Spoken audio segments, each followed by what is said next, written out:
Hey guys, so I was just going to walk you through a couple of the vocab terms for the theater vocab with a little bit of extra explanation that hopefully will help you with your quiz on Friday. Let's start with those vocab terms. So when we're talking about the proscenium arch, it's that archway that creates a frame around the stage. So we're going to look at an image here of a proscenium stage. So this is a typical proscenium stage where it has audience on one side. And then it also, in this case, has an apron, which is that part of the stage floor that goes past the proscenium. In this theater, the proscenium is created by this red curtain, just like our theater space at Crestview does.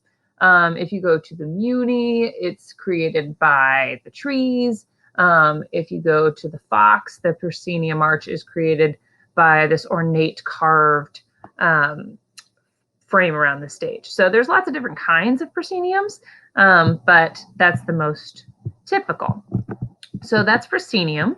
Then the fourth wall is a tricky one. So the fourth wall is not a real wall, it's an imaginary wall, and it separates the actors from the audience. So if you think about it, like when you go to the zoo, you watch the monkeys, and usually they kind of go about their business and they pretend that there aren't bunches of people watching them as they go about their day. They forget the fact that there's a glass wall between you and the animals. But every once in a while, the monkeys will come up to the glass and they'll interact with you, and they'll throw their bananas and they'll poke at the glass.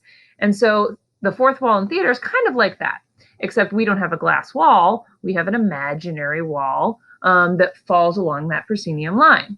So when the actors are in the moment and they're engaged in their scene in their imaginary world, they don't usually interact with the audience. But if they ever turn to the audience and talk directly to them, like they know there's people watching them, that's called breaking the fourth wall.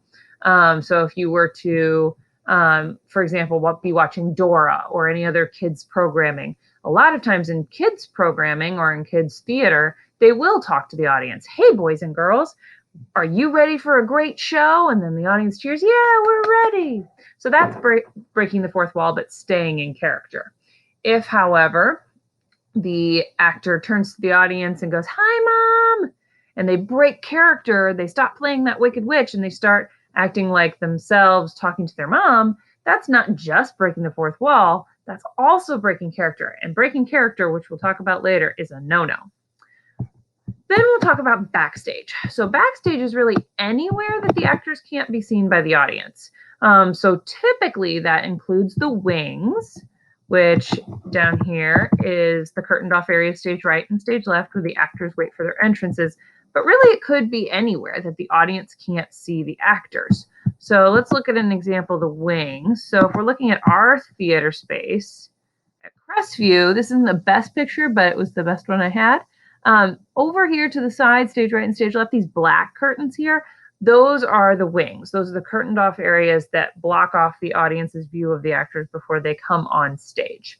So when the actors can't be seen, they're backstage, and if they're in those curtained off areas, they're specifically in the wings. Then we've got stage right, stage left, center, upstage, downstage, and so on. So we're going to talk about those stage directions or those stage positions here. So we have, so if this is the audience and we're looking from like a bird's eye view, we have our apron if there is one, and there's not always an apron. The stage in the gym at Crestview doesn't have an apron, but it's still a proscenium because it has audience on one side and it has that curtained off blue curtain that frames the stage. So that apron is just that part of the stage floor that goes past the proscenium and gets the actors a little closer to the audience. So you have the wings off to the sides, and then you have anything that can't be seen is part of backstage. But we have these terms upstage and downstage. So those terms actually came from Greek theater. So downstage is closer to the audience and upstage is farther away. And the reason why we have those terms is that in Greek theater, let me get this a little bigger for you.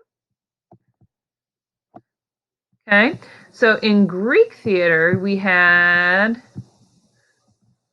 technical difficulties. Okay, in Greek theater, and so this is a Greek theater that still stands today. They are three-sided stages, or what we call thrust stage. So you have audience all the way around the actors, just not behind them. And the stage space was actually built onto a hillside. That's why you see trees up here and you see the hill kind of going up this way. And so the bottom of the hill, as it kind of creates this basin, is the stage, and the audience kind of goes up the hill all the way around. So the floor that was the stage floor actually was going down the hill while the actors are going, or sorry, the audience is going up away from the actors. So when the actors were going closer to the audience, they were literally going down that hill.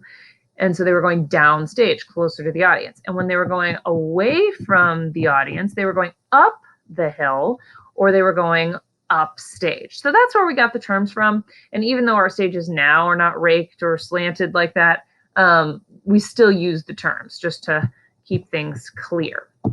So that's where upstage and downstage came from. So anything that is part of that closer part of the stage floor to the audience is downstage, and any part that's farther away is upstage. Then the stuff between that is called center because it's in the middle. And we have a center for upstage and downstage, as well as a center for center, right, and left. So stage right and left, if you're looking at this picture from the audience's view, right and left are flipped, right? And that's because it's the actor's right and left. So when you're the actor and you're facing the audience, your right is on this side and your left is on this side. And so that's how the directors and the actors can communicate when they're on stage to make sure that they're going the same direction that they're talking about. So it's always the actor's right or the actor's left. So stage right is on this side, stage left is on this side, and center is in the middle. So you have downstage right, downstage center, downstage left, center, center right, center left, upstage center, upstage right, upstage left. Okay, so those are the stage directions. And then let's move forward. So then the other things we need to talk about are casting. So casting is when the director decides which actor is going to play which roles. So when I hold auditions for whether it's the musical or the fall play, I am casting. I'm deciding who's playing who. So I have auditions first, then I do the casting. I don't just pick in advance. I have to go through and figure out who fits the part the best. So that's what the director does. They do casting and they create a cast list. Moving on, we have blocking. Blocking is any of the actor's movements. So that could be something like standing up or sitting down, or it could be picking up a small prop or a small handheld item. It could be a dance move. It could be a very small gesture of the hand. It's anytime the actors have planned out movements. Then improvisation, often we call this improv, is acting without a script. And so usually on stage, the actors are memorized and they should, in theory, be able to do everything the same way. But we're working with live theater and accidents happen, crazy things come up, and we can't just stop the show unless it's a dire emergency. So actors sometimes have to improvise when they're on stage, which is why we practice this skill. So improvisation is anytime you have to kind of go off of script to fix something or to create a story so that the audience can't tell there's something went wrong. The best example of this that I can always think of is when I did Annie a few years back. We had a lost prop. So the actor Annie was supposed to have this prop locket for the scene. And it was very important to the scene because her foster father, who wanted to show that he cared about her, had gotten her this new beautiful locket because he could tell that her old locket was kind of dingy and broken. And so he was going to give it to her as a nice gift from her soon-to-be adoptive father. And, you know, the whole scene was her going, "No, I love this locket. My parents gave it to me. It's really important to me, and I appreciate the gesture, but you can't take my locket." So the locket was important for the scene. The actor playing Annie went to the prop table before the show started, or the scene started, and couldn't find that locket. So she had to think quickly and improvise so that the audience didn't know. So what she did was she went to the prop table, got something else, in this case, Miss Hannigan's whistle from the orphanage, put that around her neck, put her hand around the whistle part. And so the whole scene, she's covering up the whistle so it looks like a regular necklace, when in fact, she was wearing the whistle the whole time. So that was a really good example of an actor thinking on their feet to solve a problem and improvise. Okay? All right, so now let's talk about the house. So the house is just what we call where the audience sits. So going back to that picture of,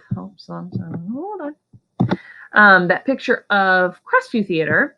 So this whole area over here where these actors are sitting, whether it's in the chairs or in this case, there's some of them are even on the floor, that's the house. That's where the audience sits. So when I tell my actors and my crew, okay, the house is open, that means they can't come out into the theater anymore unless they're in character for the show. They can't just kind of wander out and hang out because the audience is there, and we want to keep that fourth wall intact. So that's the house, and then we're going to talk about these stage positions.